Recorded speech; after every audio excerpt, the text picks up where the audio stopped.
I'm going to give you an overview of some of the key audiences that we're going to use in Facebook that do not just rely on the readily available targeting that Facebook provides. So this is going to involve us putting in data into Facebook to help with the targeting.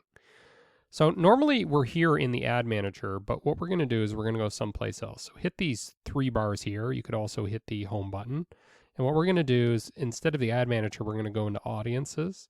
What Facebook's going to give us here is a list of various types of audiences that have been built. So you can see at the top here, I have a lookalike audience, a 1% lookalike based on a custom audience that I imported with a CSV file. We have a custom audience here that is based on a list of customers that I imported.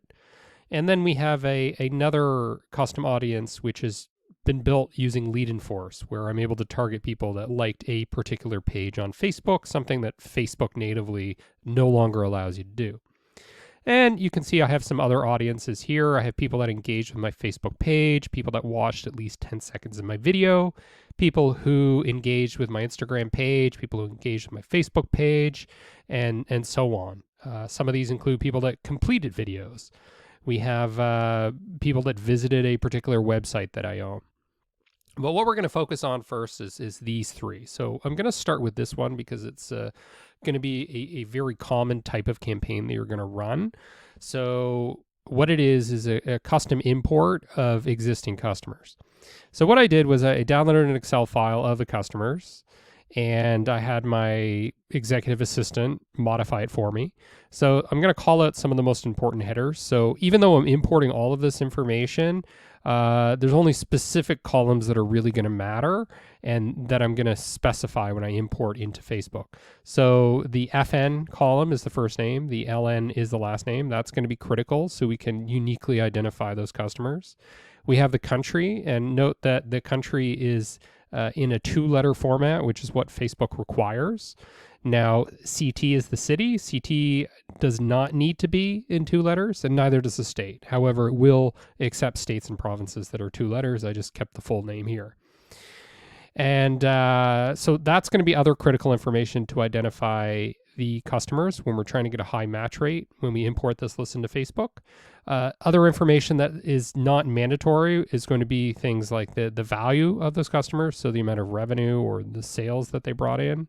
And most of this information is not going to be essential for Facebook, but it is important to know for your internal analysis, things like what product they bought, for example, or what coupon code did they use. So next, what I'm going to do is walk you through how to import this list into Facebook. One way to build this audience, this custom audience of customers, would be in the audience section here. And you would click the blue button, hit create audience, and then select custom audience. Now, you can also just do this in the ad manager whenever you set up an ad set and determine the targeting. You could simply create a custom list there. So here I am in the ad set, in the ad manager. You can see that these different estimates are provided. I put in a daily budget here, and then when you scroll down, you'll see the create new audience option. I can hit create new, custom audience, and import from a customer list.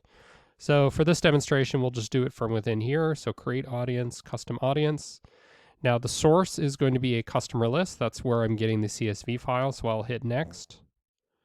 It's going to give me some options here, download file template, etc. I'm just going to skip all of this and hit go to next. And you could, for example, put in the value. For my purposes, I have different currencies, so I just neglected to do this, but you could standardize your data and import it with the values, but I'm just going to go with no in this case. And what we're going to do is we're going to upload the CSV file here, which I'm going to do. We're going to hit next. And now what it's going to do is it's not going to know all of the columns in your Excel file. So for example, it thinks the transaction ID is a phone number. So I'm just going to say do not upload. It correctly recognized the first name and the last name, correctly identified the country, correctly identified the city and the state as well. So all that's fine. What you could do is go into this action needed section. And in some cases, it doesn't recognize first name. So I would just select something here and put in first name or a zip code or whatever. So you don't need to follow the Facebook template perfectly.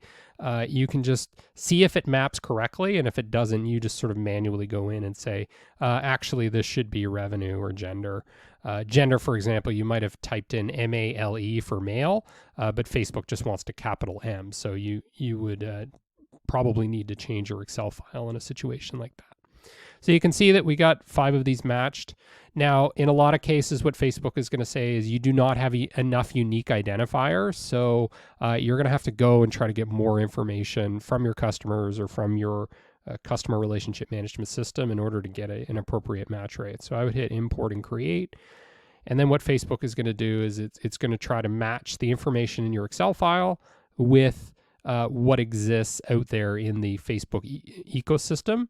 And once you have that customer list, you can either target your existing customers with ads, or a more probable scenario will be that you'll create a lookalike audience based on that list. Because economically, it's generally more efficient to try to go and get new customers than it is to try to upsell or cross-sell existing customers. So the lookalike targeting option is excellent because you're telling Facebook, hey, go get more people like this, more people like paying customers, rather than just people that maybe are free users or something like that.